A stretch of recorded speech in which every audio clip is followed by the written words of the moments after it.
دیکھا مولانا کلیم الدین صاحب کو گرفتار کر لیا گیا میرٹھ سے. کیا ہوا کہ 15 سال پہلے یہ غیر مسلموں کی کتابوں سے حوالے دیتے تھے اور غیر مسلموں کو مسلمان بناتے تھے پیسے کا لالچ دے کر. لیجئے اس الزام میں ایک جنگل میں ہاتھی بھاگ رہا ہے. چوہے نے پوچھا ارے بھائی کیوں بھاگ رہے ہو؟ کب سنا نہیں پولیس اعلان کر رہی ہے کہ جو بھی بھینس پکڑی جائے گی اس کو کاٹ دیا جائے گا. تو چوہے نے کہا بھائی اعلان تو بھینس کا ہوا ہے کہ تم کیوں بھاگ رہے ہو؟ تم بھینس تھوڑی ہو. ہاتھی نے کہا اگر پولیس نے ہم کو پکڑ لیا تو 20 سال تو یہ ثابت کرنے میں لگ جائے گا کہ میں بھینس نہیں ہوں. یہی صورتحال ہے ہمارے اس ملک کی. ابھی ایک پولیس والے آئے کوئی بھی ایک الزام لگا کے اندر ڈال دو. 10 سال کی پہلے ضمانت نہیں ہو رہی ہے, چھوٹ نہیں رہے, 10 سال جیل میں. 10 سال کے بعد پتہ چلتا ہے مولانا جرجیس کو باعزت بری کیا جاتا ہے. کوئی ثبوت نہیں ملا. 10 سال ہمیں یہ ثابت کرنے میں لگ جاتا ہے کہ ہم نے یہ جرم نہیں کیا. ڈاکٹر کفیل صاحب دیکھ رہے ہیں ہمارے گورکھپور کے اندر گرفتار کر لیا گیا. راسو کا دیش دروہی کا مقدمہ لگایا گیا. ہائی کورٹ 6 مہینے کے بعد 8 مہینے اور 9 مہینے کے بعد ان کو بیل دیتی ہے اور یہ کہتی ہے کہ ڈاکٹر کفیل کے بھاشن میں ان کی تقریر میں ایسے کوئی جملے نہیں ملتے جس سے دیش دروہی ثابت ہو. اب ہونا کیا چاہیے تھا کہ جس گورنمنٹ نے اس پر دیش دروہی کا مقدمہ لگایا اب وہ دیش دروہی کورٹ نے ثابت کر دیا کہ نہیں ہے تو اب سرکار کو کٹگھرے میں کھڑا ہونا چاہیے. لیکن سرکار کو کٹگھرے میں کھڑا نہیں کیا جا سکتا ہے صاحب. کیوں؟ سرکار ہے. یہ صورتحال ہے آج ہماری. آپ کہتے ہیں کہ مولانا صاحب غیر مسلم لوگ بھی آئے ہوئے منتر پڑھیے. ہمارے پاس نوٹس آتا ہے کہ آپ کو دینی جلسوں میں جاتے ہیں. سپریم کورٹ کا نوٹس میرے پاس آتا ہے کہ آپ پڑھتے کیوں ہیں یہ رامائن اور گیتا, آپ کو کیا مطلب ہے اس سے. یہ صورتحال ہے. اور یاد رکھنا جاسوس غیروں میں نہیں ہوتے اپنوں میں ہوتے ہیں. ایک بات یاد رکھیے گا, ہم پڑھتے ہیں 2-4 منتر, آپ ہی کے یہاں سے جو جاسوسی نکلے گی. اور تھانے میں مولانا صاحب نے سپریم کورٹ کا نوٹس آنے کے بعد بھی منتر پڑھے ہیں. بہت آسان ہے حکم دے دینا اور چلا لینا, لیکن میرے بھائیوں دوسرے کے مجبوری کو بھی سامنے رکھیے کہ دوسرا کس طریقے سے زندہ ہے. یہی چیزیں چڑھا چڑھا کر ڈاکٹر ذاکر نائک کو آج کہاں جانا پڑا بیچارے. آج ہندوستان کے اندر نہیں ملیشیا میں ان کو پناہ لینا پڑی. کس نے ساتھ دیا؟ کون تھا ان کے ساتھ؟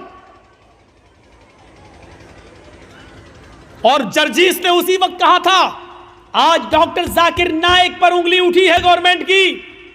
اگر سارے مسلمان ایک پلیٹ فارم پہ نہیں آئے تو یہاں سے رواج نکلے گا.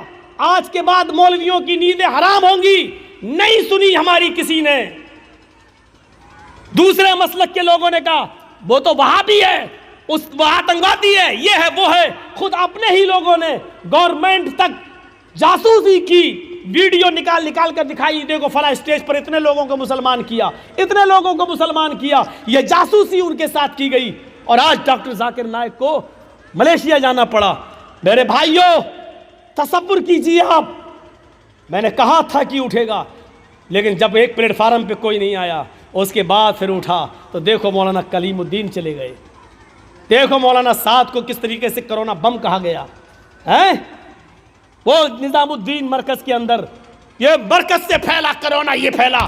ہم نے پیشین گوئی کی تھی, حالانکہ علم غیب اللہ کے علاوہ کوئی نہیں جانتا, لیکن آثار بتا رہے تھے کہ ڈاکٹر ذاکر نائک کی خاموشی پر, ان کی بات پر خاموشی یہ دوسرے مولویوں کے لیے دروازہ کھول رہی ہے. اور کھلا. کیا چاہتے ہو کہ میرے لیے بھی دروازے کھل جائیں؟ کھلیں گے تو دیکھا جائے گا, لڑیں گے, لیکن جہاں تک ہو سکے اپنے آپ کو پہلے احتیاط کیا جائے, اپنے آپ کو بچایا جائے. اللہ کے رسول نے فرمایا جب جنگل میں جاؤ تو پہلے اونٹ کو باندھ دو درخت سے, اس کے بعد اللہ پر بھروسہ کرو. اونٹ کو کھلا چھوڑ دیا, سو گئے, اللہ مالک کچھ نہیں ہوگا تو بھاگ ہی جائے گا. پہلے باندھ دو پھر سوئیے، پھر اللہ پہ بھروسہ کیجئے کہ میں نے اونٹ کو باندھا ہے، اللہ پہ بھروسہ اب کچھ نہیں ہوگا۔ تو پہلے احتیاط کیجئے، پہلے تدبیریں کیجئے آپ۔ وہ چرواہا تھا جنگل کا، اور کیا کہہ رہا عمر سے، 22 لاکھ مربع میل پر حکومت کرنے والی شخصیت سے، خاموش، مجھے بتا رہے ہو اپنے مالک سے کہہ دینا، میں تجھے تو جانتا نہیں ہوں کہ تو کون ہے، لیکن اتنا سن، میں محمد رسول اللہ کا امتی ہوں۔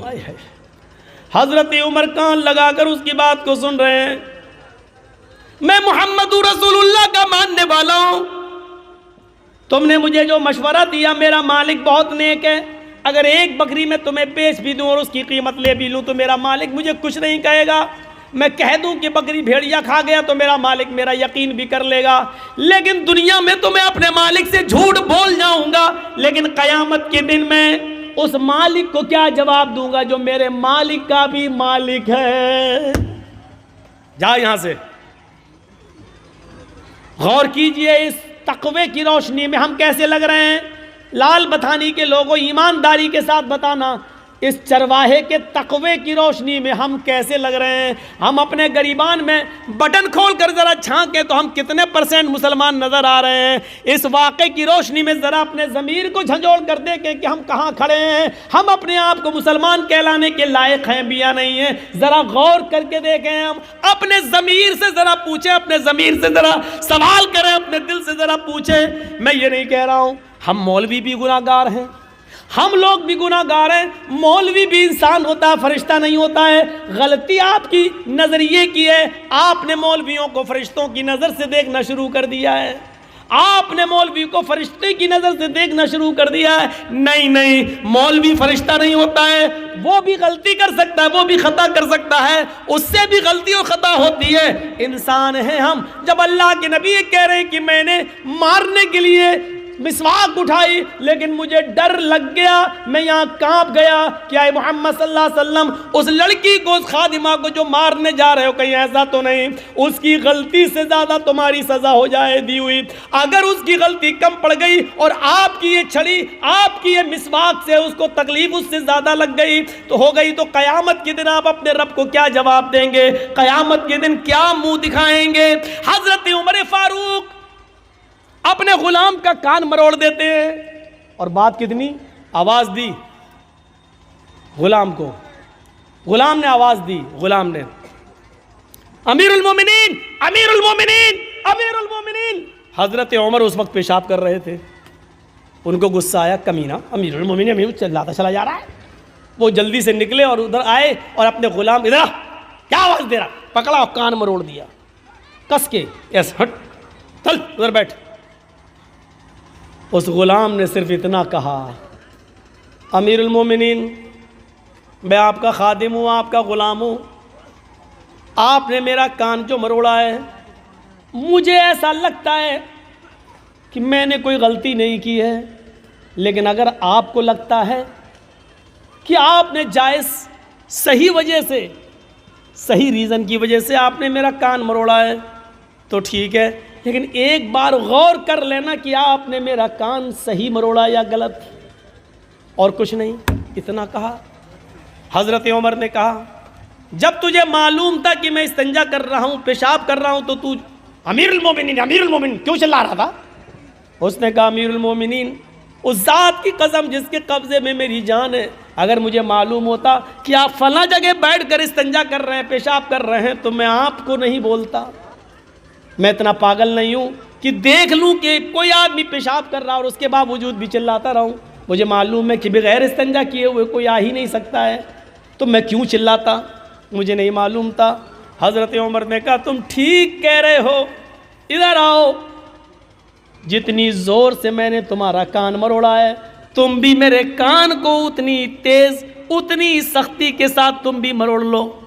اس نے کہا، امیر المومنین آپ کو اپنی غلطی کا احساس ہو گیا، ہم نے آپ کو معاف کر دیا۔ حضرت عمر کہتے ہیں، نہیں، اب تو میں اس کان کو مروڑ کر اپنا بدلہ لینا ہوگا۔ اس نے کہا، میں نے معاف کر دیا۔ کہا، نہیں، تم مجھے اس لیے معاف کر رہے ہو کیونکہ میں تمہارا مالک ہوں، میں تمہارا آقا ہوں، تم میرے غلام ہو، اس لیے میرے ڈر سے تم معاف کر رہے ہو۔ اس نے کہا، میں اللہ کے لیے آپ کو معاف کر رہا ہوں۔ کہا نہیں نہیں میں انتقام دوں گا، تم اپنا بدلہ لے لو۔ جب حضرت عمر نے ضد کی تو اس نے کان مروڑ دیا۔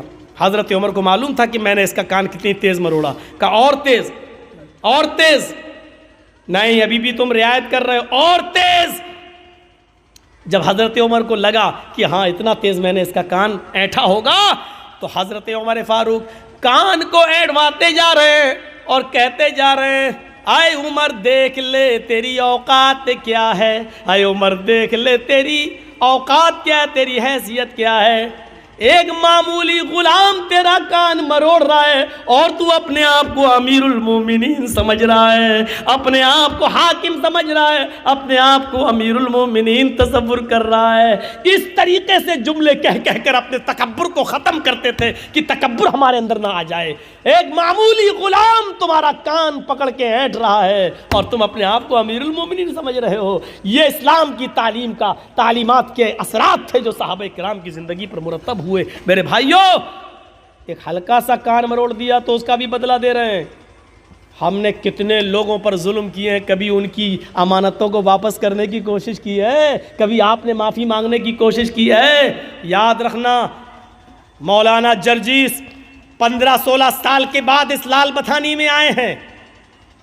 16 سال کے بعد ہم جو آئے ہیں آپ کی اس بستی میں، 15 سال کے بعد، 15 سال کے بعد، 15 سال پہلے جنہوں نے میرا پروگرام سنا تھا اور 15 سال کے بعد آج جو پروگرام سن رہے ہیں میرا، یہ 15 سال کی جرجیس کی زندگی چیخ چیخ کر یہ کہہ رہی ہے کہ آئے جرجیس تو اپنی زندگی کے 15 سال کم کر چکا ہے۔